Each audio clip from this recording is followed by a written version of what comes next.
Assalamualaikum warahmatullahi wabarakatuh. Nama saya Lulu Hafidatul Ilma dari kelas Manajemen C Pagi semester 3. Di sini dengan Bapak Kepala Desa Ngarisrejo Muhammad Ikyani.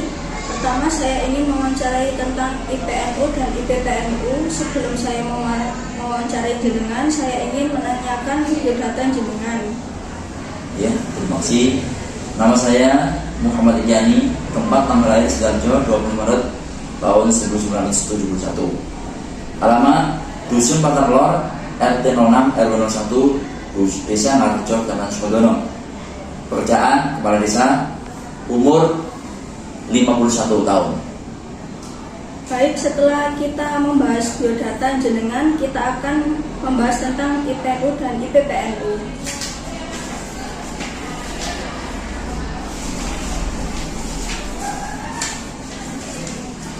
Nomor 1, menurut Anda apa itu IPNU dan IPPNU?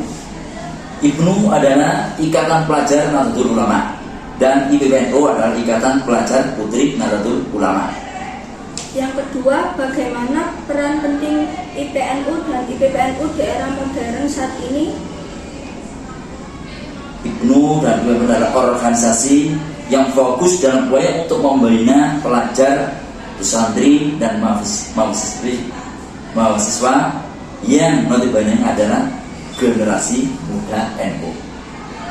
Yang ketiga, berapa umur untuk masuk di organisasi IPNU dan IPPNU? Menurut Kongres 20 Ikatan Pelajar Nahdlatul Ulama dan atau IPNU dan Kongres ke 209 Ikatan Pelajar Putri Nahdlatul Ulama atau IPPNU mengesahkan perubahan usia anggota kedua organisasi pelajar NU itu adalah menjadi 13 tahun sampai 24 tahun. Baik, yang nomor 4, bagaimana cara IPNU dan IPPNU dalam menjalani kehidupan di zaman sekarang? Mungkin berdakwah menggunakan medsos atau menyebarkan ajaran baru yang sesuai dengan hadis dan hadis yang sahih dan benar, mengajak semua orang Islam agar menggunakan medsos untuk ini kebaikan dan agama. Yang nomor 5, bagaimana cara IPNU dan IPPNU dalam menggunakan sosmed sebagai dakwah?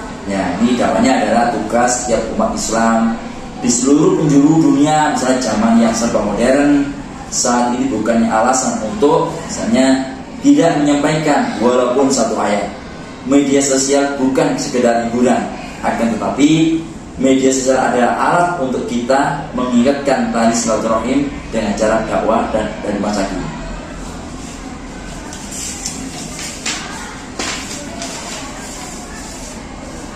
Baik, yang nomor 6, bagaimana cara menggunakan medsos untuk membangun gerakan atau memengaruhi publik agar mau mendengar dakwah Bapak? Ini misalnya pendalaman, kedekatan dengan Allah, memahami apa kebutuhan umat Islam, terus ada yang ketetapan tujuan yang jelas, memperbanyak silaturahim, memperbanyak membaca, terutama baca kisah-kisah para ulama terdahulu. Terus di antaranya juga mulailah dari yang mendekat, mulailah dakwah dengan media sosial.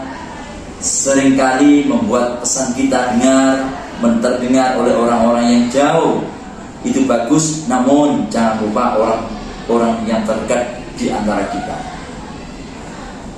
Yang nomor 7, contoh usaha apa NU di bidang dakwah pada zaman modern seperti sekarang ini yang Anda ketahui? Misalnya usaha NU di bidang dakwah di zaman modern ini adalah mempertahankan budaya lama dan mengambil budaya baru yang baik, seperti halnya dengan melakukan kegiatan Lailatul Ijtimai, dengan membahas masalah-masalah yang semakin kompleks yang mungkin terjadi di masa kini, ataupun dakwah melalui media sosial.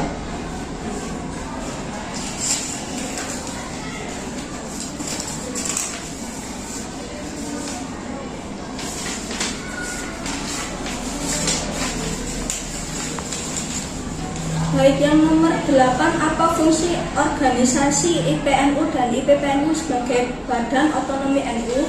Untuk fungsi fungsi daripada Ibnu adalah organisasi yang sebagaimana wadah pelajar dalam mengembangkan potensinya.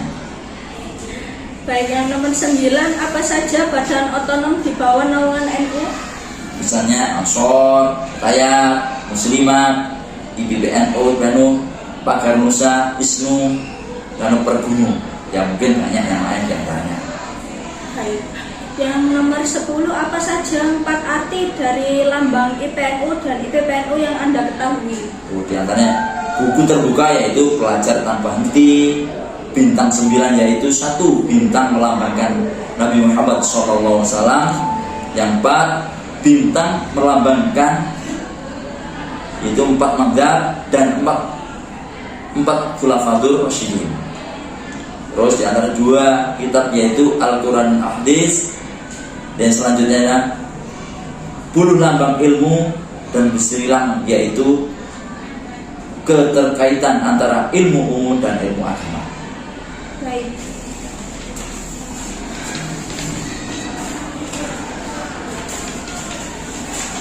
Untuk biografi jenengan, yang pertama, bagaimana kehidupan sehari-hari Anda sebagai ketua lurah, Bapak? Kalau saya dari kepala desa, mungkin kalau saya itu sebagai pembina dari Ibnu atau ke Ansor gitu, hanya pembina biasanya itu untuk kepala desa itu. Baik, yang nomor 2, apa pengalaman Anda sebelum menjadi ketua lurah? Saya dulu, kalau ya memang saya pernah, memang dari ketua Ibnu pernah di ranting Ngarjo ini. Ya intinya kita itu sebagai ketua atau dari pengurus Ibnu dan Ibnu, ya bagaimana caranya menggerakkan kegiatan keagamaan di desa kita. Baik, yang nomor 3, pembangunan apa yang Anda rencanakan sebagai ketua lurah, Bapak? Ya bagaimana di desa kita atau masyarakat Ngarjo ini untuk membina keagamaan, juga sosial, budaya dan sebagainya, untuk mengedepankan biar warga desa ini bisanya baldatun toibah wa turun, termasuk mungkin mensejahterakan warga Ngarjo. Baik, yang nomor 4, sikap seperti apa yang harus Anda cerminkan kepada rakyat? Sebagai kepala desa, kita tidak perlu sombong, ego dan sebagainya. Yang namanya kepala desa itu kan paling tidak yang ada di kantor. Kalau mungkin sudah lepas dari kantor, ya kita sebagai warga biasa, ya biasalah. Kita tidak perlu neko-neko yang namanya kepala desa, sama ya, hanya di warga biasa. Itu mungkin yang sedikit bisa yang saya sampaikan. Baik, terima kasih Bapak Muhammad Yani, Ketua Lurah untuk wilayah Ngarisrejo, telah menyempatkan waktu untuk kita mewawancari saat ini pada hari Sabtu jam 9:30 Bapak. Dengan demikian saya akhiri wawancara hari ini. Terima kasih sekali lagi untuk Bapak Muhammad Yani dan seluruh jajarannya. Dengan ini saya akhiri. Wassalamualaikum warahmatullahi wabarakatuh. Waalaikumsalam warahmatullahi wabarakatuh.